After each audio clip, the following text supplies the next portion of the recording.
నొప్పి మాయం సర్జరీ దూరం ఆపరేషన్ లేకుండా మోకాళ్ళ నొప్పులకు ఆధునిక చికిత్స ప్రాణ పెయిన్ క్లినిక్. సో మూవీ మొత్తం మీద అయితే అన్ని రిఫరెన్సెస్ త్రూనే తిరుగుతూ ఉంటుంది. అంటే ఈ రిఫరెన్సెస్ తీసుకోవాలని ఎలా అనిపించింది బ్రో? ప్రెసెంట్ ఇప్పుడు జరుగుతున్న అంటే మన యూట్యూబ్ కంటెంట్ కానీ సో రీల్స్ కంటెంట్ ఎక్కువగా యూజ్ చేశారు. సో ఈ ఐడియా ఎవరిది ఏంటి? సో ఎలా స్టార్ట్ అయిందంటారు? అంటే అది రితేష్ బ్రో మార్క్ అండి. అది ఆయన ప్రతి సినిమాల్లోనూ ఈ రిఫరెన్సెస్ అన్నీ ఉంటాయి. ఇంకా హ్యాపీ బర్త్డే అయితే it's like overload of references. So అది ఉంటుంది. అండ్ లక్కీలీ నేను అదే బ్యాచ్, అంటే నేను అన్ని ఫాలో అవుతాను, నేను ఉంటాను. సో అలాంటప్పుడు ఏమవుతుందంటే కాంట్రిబ్యూట్ చేయడానికి ఉంటుంది. మనం కూడా ఫాలో అవుతాం కాబట్టి మేబీ అక్కడే ఉన్నా. నేననే కాదు, మొత్తం ఇప్పుడు డైరెక్షన్ డిపార్ట్మెంట్ కానివ్వండి, కెమెరా డిపార్ట్మెంట్, వాళ్ళందరికీ ఏ ఐడియా వచ్చినా ఇది ఆల్రెడీ పాపులర్ అయింది, ఇది ఆల్రెడీ వైరల్ అయింది, ఇది ఈ సిచ్యువేషన్కి సెట్ అవుతుంది అని చెప్పినప్పుడు అవి ఇంక్లూడ్ చేస్తారనమాట. అది ఆయన మార్కే, అది ఆయన ప్రతి ఫిల్మ్లో అది ఉంటుంది. బట్ మత్తోదల 2కి వచ్చేసరికి ఏంటంటే మీకు ఆ రెఫరెన్సెస్ అర్థం కాకపోయినా కూడా మీరు ఎంజాయ్ చేస్తారు ఫిల్మ్ని. ఆ రిఫరెన్సెస్ అర్థం అవుతే ఇంకొద్దిగా ఎక్కువ ఎంజాయ్ చేస్తారు అంతే. సో కంప్లీట్గా ఆ రిఫరెన్సెస్ మీద రిలై అయిన ఫిల్మ్ అయితే కాదు. కంప్లీట్ గా అయితే కాలేదు, స్టోరీ ఉంది. సో ఆ స్టోరీ చుట్టూ తిరిగి అంటే సిచ్యువేషన్ కి తగ్గట్టు ఆ రెఫరెన్సెస్ కూడా రావడము, దాన్ని బ్లెండ్ చేసిన విధానం కానీ దట్ వాస్ వెరీ నైస్. అంటే చాలా మూవీస్ కూడా రెఫరెన్సెస్ తీసుకొని వచ్చినా కానీ బాక్స్ ఆఫీస్ దగ్గర ఇంత సక్సెస్ అవ్వలేదు.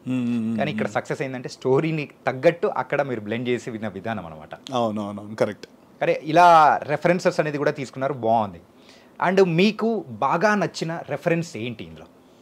మొత్తం మూవీలో నాకు యాక్చువల్గా ఏంటంటేనండి, ఫస్ట్ స్టోరీ అంతా అయిపోయాక రితేష్ బ్రో చెప్పారన్నమాట, ఇది let us start the film with Ajay track, దాన్ని అలా కనెక్ట్ చేద్దాం పార్ట్ 1 నుంచి అనేసి. Somewhere I couldn't get that vision అండి. అంటే మేబీ మత్తు వదలరా వరల్డ్ ఏమైనా స్మాల్ అయిపోతుందా, మరి పార్ట్ 1లో ఉన్న క్యారెక్టర్స్ మళ్ళీ వస్తున్నాయి. వెన్నెల కిషోర్ గారు ఆల్రెడీ వచ్చారు, అంటే ఆ చనిపోయిన క్యారెక్టర్ మళ్ళీ వచ్చింది, ఒక డోపుల్ గ్యాంగర్ అన్న టైప్లో. సో ఇప్పుడు మళ్ళీ అదే కానీ ఆ డాట్ కూడా ఎందుకు కనెక్ట్ చేయడం అనేసి అనిపించింది. బట్ ఆ రిఫరెన్స్ ఈజ్ మై ఫేవరెట్ అండి. అంటే లైక్ అక్కడ నుంచి స్టార్ట్ చేసి తేజస్వి తోట అనే క్యారెక్టర్ చిన్నప్పటి నుంచి స్టార్ట్ చేసి అందులో మళ్ళీ ఖుషీ మూవీలో సీన్, నువ్వు వస్తానంటే నేను వద్దంటాను మూవీలో సీన్ పెట్టడం, it all credit goes to Ritesh bro. నాకు ఆ చిన్న డౌట్ కూడా ఉండింది, అంటే సడన్గా, ఎందుకంటే ఖుషీ అనేది ఒక కల్ట్ ఫిల్మ్. ఇప్పుడు సడన్గా మూవీ చూస్తూ సడన్గా కళ్యాణ్ గారు ఆ సీన్ వచ్చేసరికి ఇదేంటి మూవీ సీన్ ఎందుకు ప్లే అవుతుంది అని ఏమైనా స్వాప్ అవుట్ అవుతారా అన్న ఒక చిన్న ఫీలింగ్ ఉండింది నాకు. బట్ ఆడియన్స్కి చాలా బాగా కన్వే అయింది అది. అట్లాంటివి కూడా ఏంటంటే ఒక కిక్ ఇచ్చేసింది అన్నమాట. అంటే కిక్ ఇవ్వడం ఒకటి, ఇంకోటి నెరేటివ్ లో ఇట్ బికమ్ అ పార్ట్. అంటే ఆయన ఫిల్మోగ్రఫీలో ఉన్న సీన్స్ తీసుకుని అది మన నెరేటివ్ లో బ్లెండ్ చేయడం అన్న థాట్ నాకైతే తెలియదు ఇంతకుముందు ఏ మూవీస్ లో జరిగింది అనేసి. లేదు, ఇంతగా బ్లెండ్ చేసిన విధానం అయితే ఎక్కడ వేరే మూవీస్ లో కనిపించలేదు. కరెక్ట్. అండ్ ఇంకొకటి ఏంటంటే రితేష్ బ్రో మార్క్ అనేది ఖచ్చితంగా ఉంటుందని చెప్పేసి మీరు అన్నారు. సో వేరే డైరెక్టర్స్ కి, సో ప్రస్తుతం ఉన్న రితేష్ గారికి డిఫరెన్స్ ఏమని మీరు అనుకోవచ్చు, ఆయనతో వర్క్ చేశారు కాబట్టి? అంటే నాకు because I haven't work with other directors, నేను ఆ రకంగా నేను చెప్పలేను. ఓకే. బట్ నన్ను పర్సనల్గా అడిగితే యాజ్ అ పర్సన్ నాకు మిగతా డైరెక్టర్స్ కంటే నాకు Ritesh bro always I had a special adoration అనమాట. అంటే ఆయన వర్క్ కానీ సమ్వేర్ నా హ్యూమర్ కూడా కొద్దిగా ఆయన హ్యూమర్కి మ్యాచ్ అవుతుందని నేను ఫీల్ అవుతా పర్సనల్గా. అంటే నేను కాంట్రిబ్యూట్ చేయగలను ఈయనకి అని అనిపిస్తుంది. అండ్ కంప్లీట్ న్యూ ఏజ్ ఉంటుందండి, ఏదో కొత్తగా చేద్దాం అన్న ఒక బగ్ ఉంటుంది ఆయనలో. అండ్ ఇంకోటి ఏంటంటే he's a person who believes in team work అండి. Okay.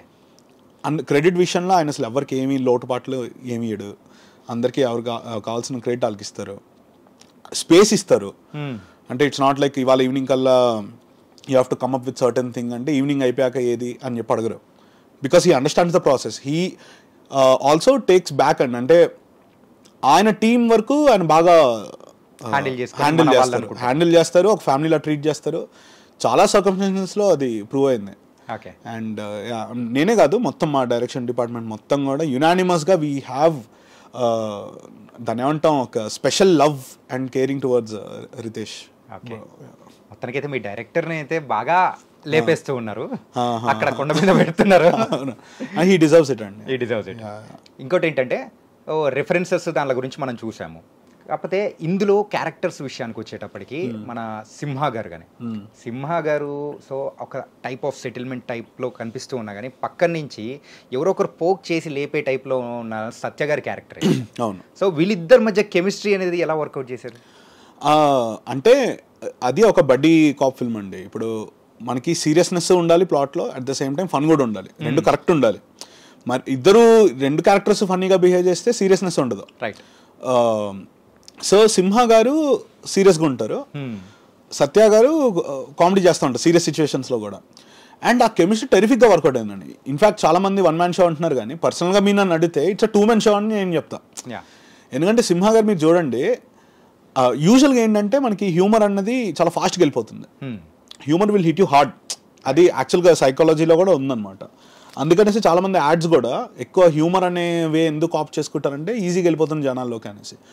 But on the other hand if you look at Simha గారి స్క్రీన్ ప్రెజెన్స్ కానివ్వండి, the way he carried Babu's character, it's terrific అండి. ఆ లుక్ కానివ్వండి, లేదా ఆ సటిల్టీ మెయింటైన్ చేయడం కానివ్వండి, ఇంక్లూడింగ్ ఆ డబ్బింగ్లో కూడా ఆయన సటిల్టీ ఎక్కడ పోగొట్టుకోలేదన్నమాట.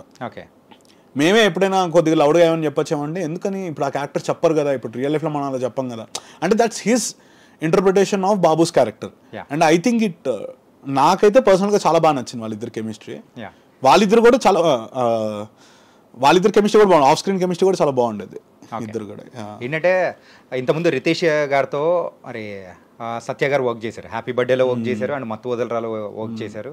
అండ్ కమింగ్ టు సత్య గారు అండ్ సింహ గారితో తెల్లవారితే గురువారం అని చెప్పేసి వచ్చిన మూవీ వర్క్ చేశారు.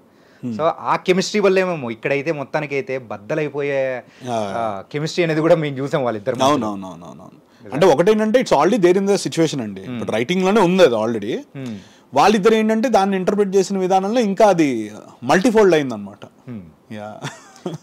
స్క్రీన్ మీద చూస్తున్నప్పుడేమో నిజంగా చాలా అద్భుతంగా నవ్విచ్చారు. అండ్ ఆఫ్ స్క్రీన్ అనేది ఎలా ఉండేది షూటింగ్ లొకేషన్లో కానీ? చాలా క్రేజీగా ఉండేదండి. అండ్ మెయిన్లీ చెప్పాలంటే ఈ కోర్ కాస్ట్ అండ్ క్రూ ఎవరైతే ఉన్నారో మతోలకి, సింహ గారు, సత్య గారు, ఫారియా గారు, రాజా చంబోలు గారు, మొత్తం ఈ బ్యాచ్ అంతా కూడా దే ఆర్ సో ఫ్రెండ్లీ అండి. అంటే ఐఎమ్ సో గ్లాడ్ నేను ఫస్ట్ ఫిల్మ్కే అంటే ఫస్ట్ ఆన్ సెట్ ఎక్స్పీరియన్సే ఇలాంటి ఒక ట్రూప్తో వర్క్ చేశాను అనేసి. Somewhere it has given me hope అనమాట. అందరూ సపోర్టింగ్గా ఉంటారు, ఒక్కొక్కరి దగ్గర నుంచి ఒక్కొక్కటి నేర్చుకున్నాను నేనైతే. So we had lots of fun. At the same time చాలా హెక్టిక్గా కూడా ఉండింది. ఐఎమ్ నాట్ గోనా టెల్కి అదేదో వెకేషన్లో ఉంది అలా ఏం చెప్పను, కానీ చాలా హెక్టిక్గా ఉంటుంది. బట్ అది ఎక్కువ ప్రెషర్ లాగా అనిపించేది కాదు. ఉండింది సిచ్యువేషన్లో ప్రెషర్ ఉండింది, కానీ మేము అది ఫీల్ అయ్యేవాళ్ళం కాదనమాట. బికాస్ చేసేవాళ్ళు. కరెక్ట్.